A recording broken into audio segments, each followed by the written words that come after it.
Quiero compartir con ustedes algunos pensamientos sobre Hebreos 11, verso 5. Y le puse como título, es importante decidir. Diga conmigo, decidir. Vamos, dígalo con decisión, decidir caminar con Dios. Es trascendente, es muy importante. Y dice el libro de Hebreos, o el autor a los Hebreos, capítulo 11, verso 5, por la fe, Enoc fue traspuesto para no ver muerte, y no fue hallado porque lo traspuso Dios. Y antes que fuese traspuesto, tuvo testimonio de haber agradado a Dios. Pero sin fe es imposible agradar a Dios, porque es necesario que el que se acerca a Dios crea que le hay y que es galardonador de los que le buscan. Fíjese qué interesante, usted busca a Dios y Dios le bendice. ¿Puede decir amén? Así que es importantísimo entender este principio que vivió Enoc. Génesis capítulo 5, quiero hacer un paralelo allí con lo que la palabra de Dios nos enseña acerca de este hombre, de este personaje bíblico, que tiene una gran importancia. Por eso aparece en la lista de los hombres de fe de la carta a los Hebreos. No solamente él, sino un montón de otros hombres y mujeres que trascendieron por una vida de fe, están allí en esa lista de memoria que nos hace recordar hoy que Dios sigue siendo el mismo. ¿Me puede decir amén? Dice Génesis capítulo 5, verso 21, vivió Enoc 75 años y engendró a Matusalén. Y caminó Enoc con Dios después que engendró a Matusalén 300 años. Y engendró hijos e hijas. Por lo tanto, entró en el diseño de la familia y lo bendijo Dios. Verso 23, y fueron todos los días de Enoc 365 años. ¿Cuántos años? 365 años. Verso 24, caminó pues Enoc con Dios y desapareció porque le llevó Dios. ¿Cuántos aplauden esta palabra poderosísima del testimonio de una persona que aparece en la palabra del Señor? Hay tres cosas que ustedes ven allí que no tenía o que es relevante en la vida de él. Primero dice que agradó a Dios. Y dice el autor de los Hebreos que es imposible agradar a Dios sin fe. Así que levante su mano y diga con fe. Es posible agradar a Dios. Porque usted no puede decir yo agrado a Dios, yo sigo a Dios, si no cultivo una vida de fe. La fe le va a dar la fuerza para que usted pueda realmente vivir la vida como hijo de Dios. Por lo tanto, agradó a Dios. Es tremendamente importante lo que sucedió en la vida de él para con Dios y Dios para con él. Segundo, dice la palabra de Dios que tuvo testimonio. Que tuvo testimonio. O sea, toda su trayectoria, su vida, no solamente agradó a Dios, sino que en derredor de su familia, de sus allegados, y todos sus contactos, él tuvo testimonio. El testimonio habla más fuerte que las palabras. Por lo tanto, si tienes un buen testimonio para con los que te rodean, tus palabras van a tener peso espiritual. Ahora, si tienes una verborragia, pero tu testimonio no acompaña, tus palabras serán huecas. Pregunte a su hermano, ¿cómo está tu testimonio? delante de Dios y de los que te rodean. ¿Qué es lo que la gente ve, escucha todos los días de ti y de mí? ¿Cuál es mi conducta? ¿Cuál es mi forma de actuar? ¿Cómo me desenvuelvo? ¿Cómo me desarrollo? ¿Sabe que el Hijo de Dios tiene que ser un imán para aquellos que no tienen a Cristo? Gracias por su amén. Tiene que ser un atractivo, tiene que haber algo que dice realmente lo que tiene, yo lo quiero. La forma que habla, la forma que vive, cómo enfrenta los problemas, cómo sale de situaciones. Yo quiero esa forma de vivir. Amén. Así que tuvo dos cosas trascendentes. Agradó a Dios, pero dice que tenía testimonio. Y la tercera cuestión, que lo ancló y lo llevó al nivel que lo llevó, que tenía una vida de fe. Una vida de fe. Le creyó a Dios. Caminó con Dios. Ahora, es interesante, si usted mira, por ejemplo, es el padre de Matusalén. Y Matusalén conocemos que es el hombre que más tiempo vivió. Usted conoce esa historia. 969 años. ¿Cuántos quisieran llegar a esa edad? 969. Ahora, vivió menos que su hijo. Interesante.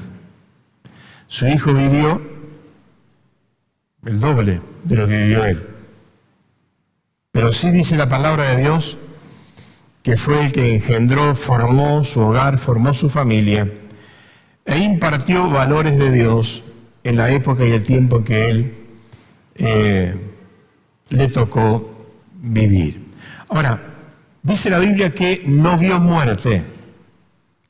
Y es interesante, en la Biblia usted va a encontrar no más de 3 personas o 3 casos que todavía no han muerto, sino que fueron arrebatados por Dios en vida, fueron transformados milagrosamente, sobrenaturalmente. Enoc es uno de ellos, que dice la palabra de Dios que no vio muerte, sino que fue traspuesto por Dios y desapareció de la faz de la tierra. El otro que dice la palabra de Dios que tampoco vio muerte es Elías, donde enseña la palabra del Señor que de repente un torbellino con un carro de fuego lo introduce en la presencia de Dios.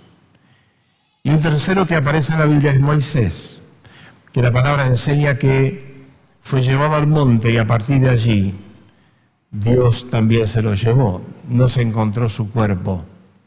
Son cosas sobrenaturales que Dios hizo. Ahora, no solamente son cosas que Dios ha hecho sobrenaturalmente y que están registradas en la Biblia, sino que es una enseñanza profunda del Antiguo Testamento, ya arrancando desde el Génesis, para terminar en el Apocalipsis, del Antiguo y Nuevo Pacto, delante de Cristo y pos de Cristo, de lo que es el arrebatamiento de la iglesia. Los que partieron con el Señor, los que fallecieron, los que antecedieron, ya se produjo el milagro para ellos. Ahora, el ejemplo que nos da la palabra del Señor es interesante en cuanto a lo que va a suceder con la iglesia. Dice 1 de Tesalonicenses, capítulo 4, el versículo 13, lo siguiente. El apóstol Pablo enseña a la iglesia de Tesalónica y a todos los creyentes. Jesús lo ratifica de una manera extraordinaria también. Pero dice Pablo allí, en este pasaje de 1 Tesalonicenses 4:13, tampoco queremos, hermanos, que ignores. Levante su manito y diga: la ignorancia me hace perder bendiciones y no me hace vivir esperanza. Por eso Pablo aconseja o exhorta y anima a la iglesia y dice: tampoco quiero, hermanos, que ignoren acerca de los que duermen. Cuando la Biblia dice duermen, está hablando de los que murieron, pero sí habla de muerte, porque hay un despertar, hay resurrección. ¿Cuántos dicen amén? Para que no os entristezcáis. Fíjese qué interesante. Como los que no tienen esperanza. Diga conmigo, desde que conocí a Cristo, se activó fe en mí. Oh, pero ponga un poquito de fuerza, diga, se activó fe en mí.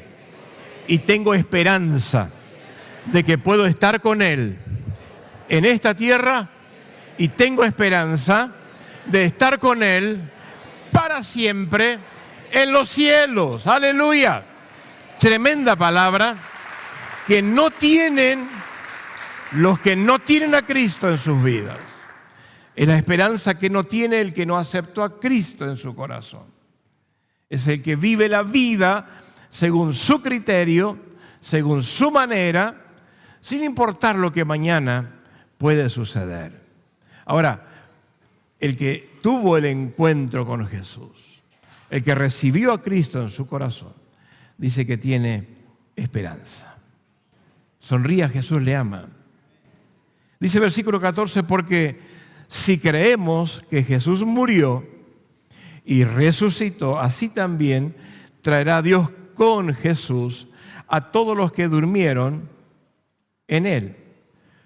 Por lo cual os decimos esto en palabra del Señor, que nosotros los que vivimos, que habremos quedado hasta la venida del Señor, no pereceremos a los que durmieron, porque el Señor mismo, con voz de mando, con voz de arcángel y con trompeta de Dios, descenderá del cielo. Y los muertos en Cristo resucitarán primero.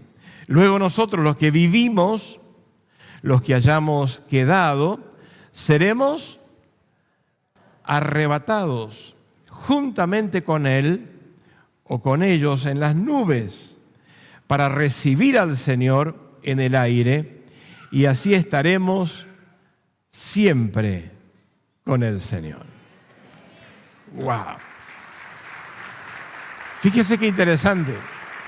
Y el verso 18 agrega diciendo, por tanto, alentaos los unos a los otros con estas palabras. Dígale a su hermanito, vale la pena ser hijo de Dios. Pero mírelo y háblele bien, dígale, vale la pena ser hijo de Dios, porque tenés vida eterna. Dice que Cristo va a venir a buscar su iglesia. Y es interesante esto porque puede pasar hoy, puede pasar mañana. Dice que va a ser en un abrir y cerrar de ojos. Después será la venida de Cristo como rey, como juez. Pero el arrebatamiento, ¿cuántos desean ir cuando Él viene? ¿Cómo está su vida con Él? ¿Cómo está su relación con Él? ¿Cómo está su comunión con Él? ¿Sabe que esto es igual que saber que la muerte puede llegar en cualquier momento? Ahora, el arrebatamiento es interesante.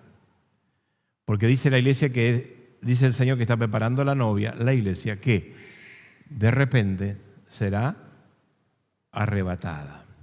Hay varias interpretaciones teológicas en cuanto a lo que es el arrebatamiento, lo que es la tribulación, etc. Personalmente creo, y siempre lo he enseñado, que la iglesia va a ser arrebatada antes de la gran tribulación. Después usted va a escuchar a algunos que dicen que va a ser en la tribulación, otros post-tribulación. Yo creo, lo que enseña la Biblia, es que la iglesia verdadera, los que realmente caminan con el Señor, los que tienen su vida en orden con Él y con los que nos rodean, los que arreglaron sus cuentas, los que lavaron sus ropas, los que están a cuentas con Él, que eso es lo importante, están en su agenda. Dije que están en su agenda. Y de repente, fíjense que Jesús allí en el Evangelio de Mateo dice que 2 estarán trabajando y de repente uno va a faltar. Está enseñando Jesús exactamente lo mismo, en donde ese uno que desaparece era un verdadero hijo de Dios. Y luego los que se quedan sí tendrán que atravesar la gran tribulación. Ahora, la pregunta es, o la reflexión debe ser en cada uno de nosotros, si con la gracia que está hoy, con el poder del Espíritu Santo, con la libertad que tenemos de creer en Dios, porque no sabemos lo que es persecución, como en otros países sí lo hay. Si con todo eso que tenemos tanto a favor, hoy mucha gente tiene una vida mediocre para con Él. Y muchos ni siquiera se preocupan por creer y caminar con Dios. Como que posponen y creen que mañana lo pueden hacer. ¿Qué sucederá cuando Cristo lleve su iglesia?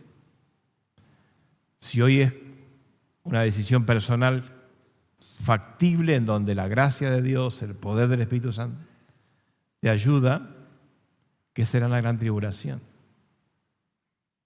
Es para reflexionar. Así que levante su mano y diga: te doy gracias, Señor, por conocerte y porque me das vida, fuerza. Y tengo fe, vamos, dígalo, tengo fe y creo en Dios, camino con Dios y me iré con Él. Amén. Dígale a su hermano: vamos a ir junto con Él. Cuando Él venga, vamos a aplaudir al Rey de la Gloria, al poderoso. Ahora, este pasaje de Hebreos y también lo que relata Génesis en cuanto a Enoc, es interesante cómo este hombre pudo tener una vida no solamente anclada con Dios, sino decidió caminar con Dios. Y en este contexto no es ir ni detrás ni delante, sino con Dios. Y permitió que Dios guíe sus pasos, permitió que Dios conduzca su vida y tuvo una comunión tan fuerte, tan trascendente, tan importante, que no solamente fue de impartición a su familia y de impartición para toda la sociedad en aquel entonces, sino que dejó un testimonio claro de su obediencia, de su consagración, de su santificación, que Dios directamente lo arrebata a su presencia un día. Diga conmigo: caminar con Dios es crecer. Dígalo otra vez: caminar con Dios es crecer. Es adquirir conocimiento. Vamos, dígalo. Adquirir conocimiento, disfrutar de su gracia y adquirir mucha experiencia. Porque una cosa es caminar solos y otra cosa es caminar con el dueño de todas las cosas, con el proveedor, con el que interviene por tus luchas todos los días, el que abre camino cuando todo se cierra, el que abre puertas nuevas cuando las puertas se cierran, el que es el Dios de oportunidades. ¿Cuántos reciben esa palabra?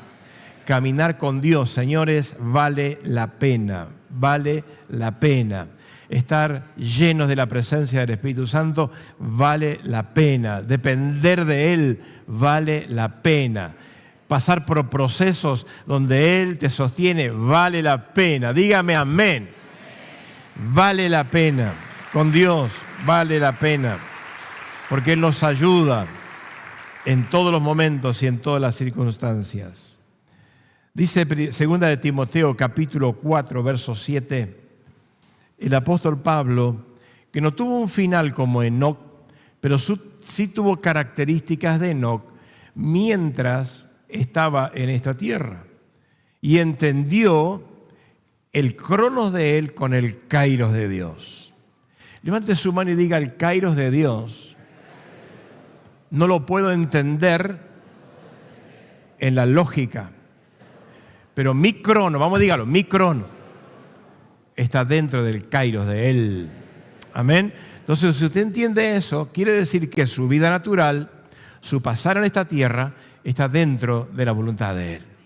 Y usted camina con Él, está bajo su cobertura, está bajo su directiva.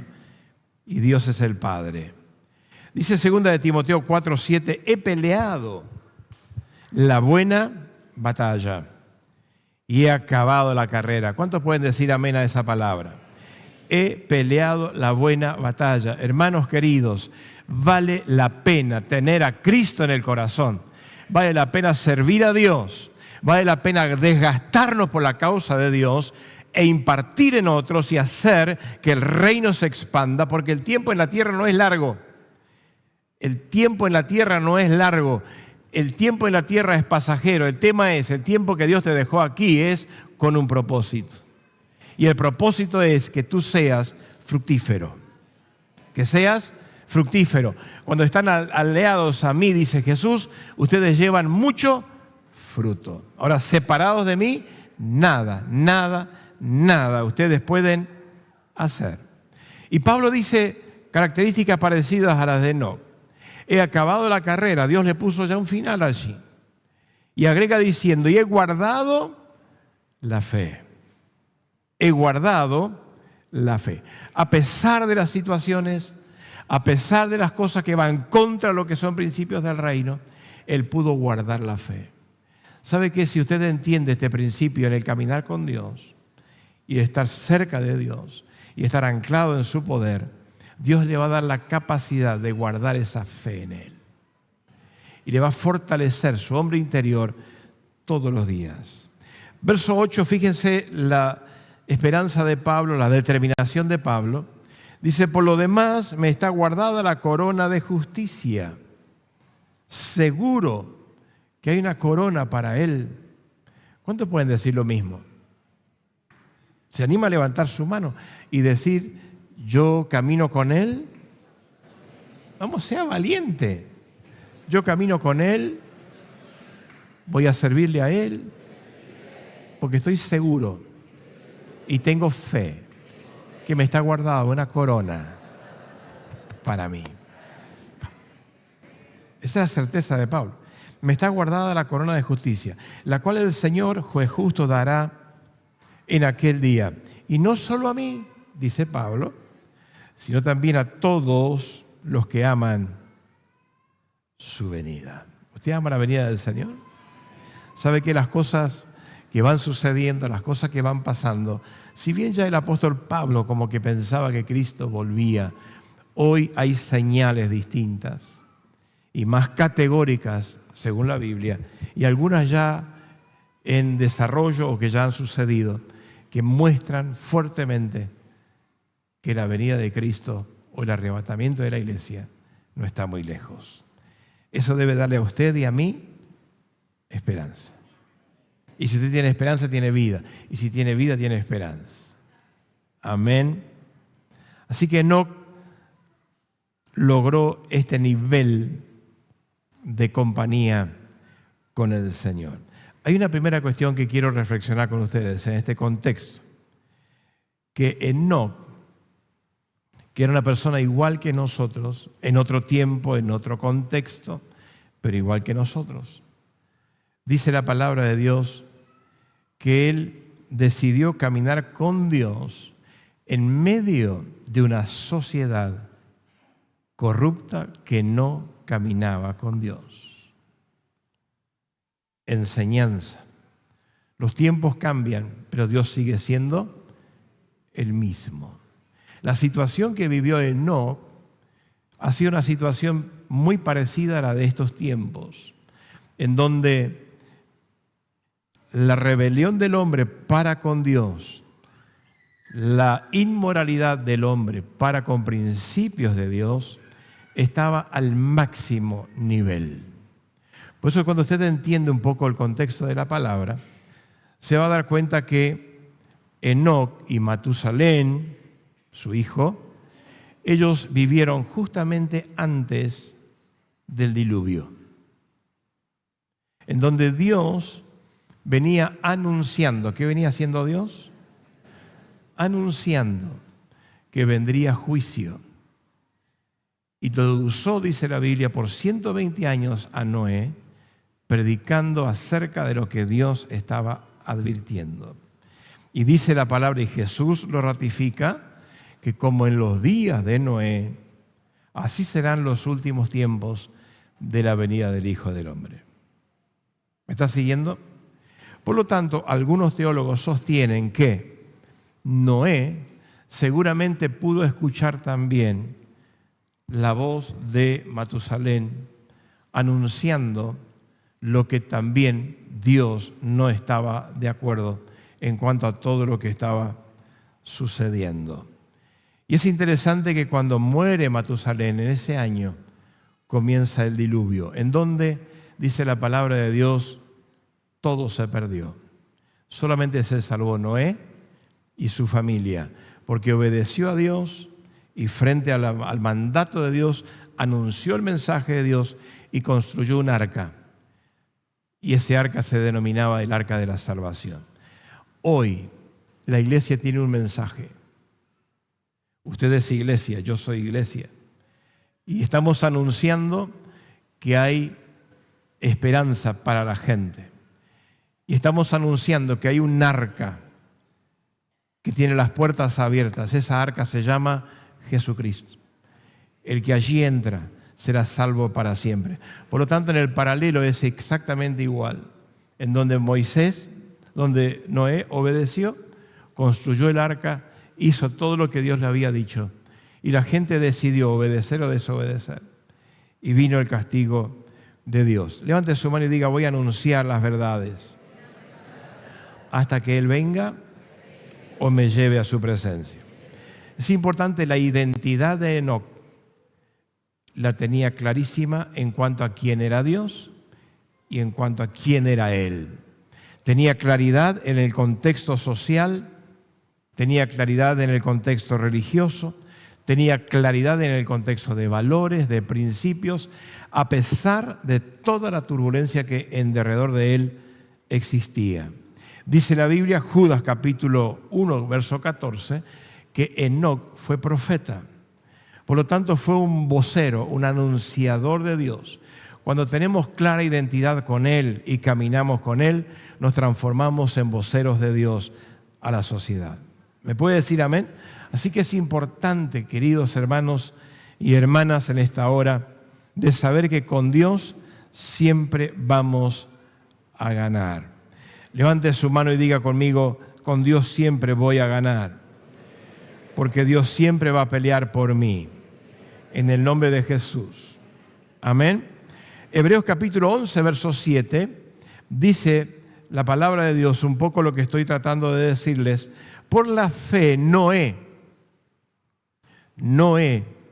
cuando fue advertido, ¿qué fue? Advertido por Dios acerca de las cosas que aún no se veían, con temor preparó el arca, en que su casa se salvase.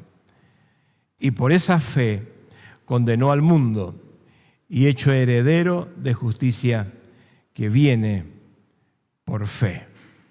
Amén. Así que creer a Dios, caminar con Dios, es ser bienaventurados. Jesús advierte, y esto es para nuestros tiempos. Mateo capítulo 24, verso 37 dice la Biblia, más como en los días de Noé. Hace un recuerdo Jesús, os lleva la mente a la historia para que la gente reflexione y piense. Más como en los días de Noé, así será la venida del Hijo del Hombre. Porque en los días antes del diluvio, estaban comiendo y bebiendo y casándose y dándose en casamiento hasta el día en que Noé entró al arca y no entendieron hasta que vino el diluvio y se los llevó a todos. Así será también la venida del Hijo del Hombre.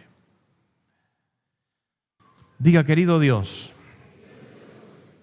dígalo con fe, querido Dios, te doy gracias por tu amor y por tu misericordia.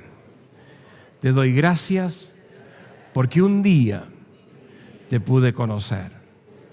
Y te doy gracias porque tengo el Espíritu Santo.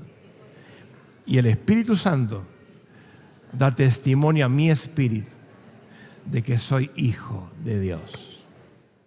Diga, soy hijo de Dios.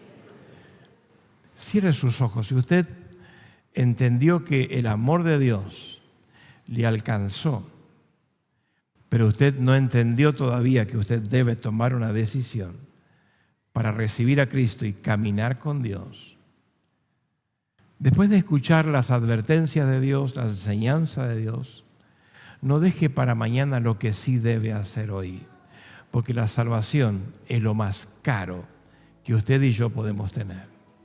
Todo lo demás es superfluo, todo lo demás es pasajero, todo lo demás va y viene. Ahora, la salvación es eterna. La salvación es eterna. Si usted ya tiene a Cristo en su corazón, usted es muy feliz. Pero si no lo tiene, hoy tiene que recibirlo. Porque es el amor de Dios que atrapa su vida. El amor de Dios que envió a su Hijo. El amor de Cristo que dio su vida en la cruz para que usted tenga vida y vida en abundancia y vida eterna después. Si nunca aceptó a Jesús mientras la iglesia está orando, repita conmigo esta oración. Yo quiero ayudarle. Diga: querido Dios, escuché tu palabra y en esta hora yo decido caminar contigo. Te pido perdón por todos mis pecados y te recibo como mi Salvador. Quiero que seas el Señor de mi vida. Gracias, Jesús. Amén. Mientras está orando la iglesia, si hiciste esta oración, levanta tu manito allí. Bien arriba tu mano, bien arriba. Dios te bendiga. ¿Quién más? Levante su mano y diga: yo hoy entrego mi vida a Cristo. Hoy me decido por Cristo. Hoy rindo mi vida a Cristo. Es lo más trascendente que puedo hacer y que he determinado hacer.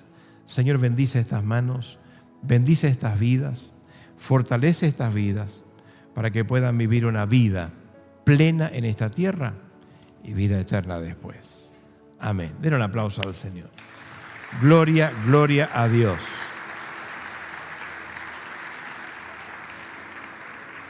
Gloria a Dios. ¿Qué es caminar con Dios? Son algunas cositas muy prácticas. Eso implica conocerle a Dios. Es importante conocerle a Dios cada día más. Cuando usted más conoce a Dios, más revelación viene. Dije que más revelación viene. Cuando más conoce a Dios, más madura su fe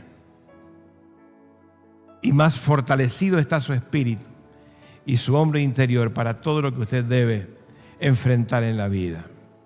Caminar con Dios es tener comunicación con Él.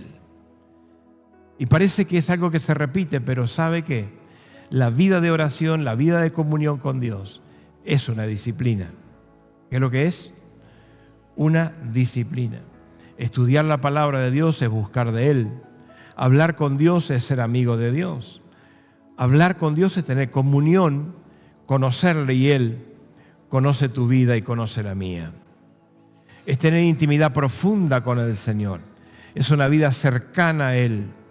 Es tener amistad con Dios. ¿Sabe que Dios no es juez que viene con látigos? Dios es un Padre y Dios te ama, pero Dios sí es celoso y es justo. Nunca transó y nunca va a transar con el pecado, pero sí la gracia de Dios te alcanza. La Biblia dice que es tan grande su amor que su misericordia se renueva todas las mañanas. Y misericordia significa que Dios te ama y te abraza otra vez. Y te da fuerzas nuevas para seguir caminando contigo y tú caminar con Dios. Así que decidí caminar con Dios. Es lo mejor que puedes hacer. Si has tomado esta decisión, te bendigo. Te bendigo. Y te desafío a que no te sueltes de su mano. Que camines firmemente con Él, porque Él nunca te va a soltar. Dije que Él nunca te va a soltar. El libro de Amós, capítulo 3, verso 3, dice: andarán dos juntos si no estuvieren de acuerdo. Sabe que cuando caminamos con Dios nos ponemos de acuerdo con Él. Y estar de acuerdo con Dios, si Dios está por nosotros, ¿quién va a estar contra nosotros? Levante su mano y diga: si Dios está por nosotros, ¿quién va a estar contra nosotros? Si estoy de acuerdo con Él y camino con Él, hay algunas cosas que suceden. Primero, acepto hacer su voluntad. Amén. acepto hacer su voluntad. Número 2, obedecerle siempre al Señor es mi estilo de vida. Gracias por su amén. Si usted camina con Dios, usted va a dejar que Él pueda hacer en su vida su voluntad. Y la voluntad de Dios es agradable, es perfecta. Ahora también usted va a entender que obedecerle es su estilo de vida. Un hijo obediente bendice el Señor. Y lo último que hace el Señor, o que hace el que sigue o camina con el Señor, hace que Él crezca cada día más y que yo esté menguando. Y que el Señor sea exaltado y que la gloria sea de Él y el reconocimiento sea de Él. Y todo lo que tú y yo logramos es solo por su gracia. Así que no te la creas. Si te la estás creyendo, estás en mal camino. Si eres una persona inteligente, es porque Él te ha dotado de eso. Si se abrió una puerta importante, es porque Él la abrió. No te la creas. Depende de Él, porque todo puede cambiar mañana. Y Dios, cuando estás sujeto a Él, dependiendo de Él, caminando con Él, dice que Él va a guiar tus pasos. Ponte de pie en fe y decirle: Señor, yo me paro en fe porque creo en ti. El Salmo 37, verso 23, dice: el Señor dirige los pasos de los justos, se deleita en cada detalle de sus vidas. Wow. Ese es el Dios que yo sirvo. Él guía mis pasos. Haga un paso allí, camine como que está caminando en la costanera y diga: Dios guía mis pasos todos los días y Él se deleita en poder bendecirme. Qué lindo que es el Señor, ¿verdad? Que Dios realmente fortalezca su vida, bendiga su vida y haga que usted sea un hombre o una mujer que decidió caminar con Él a pesar de lo que en derredor sucede. Yo nunca le dejaré al Señor. Hay esperanza para los que le aman a Dios. Que Dios bendiga su vida, que tenga una semana gloriosa y nunca se suelte de Dios. Camine con Dios hasta el final. Muchas bendiciones.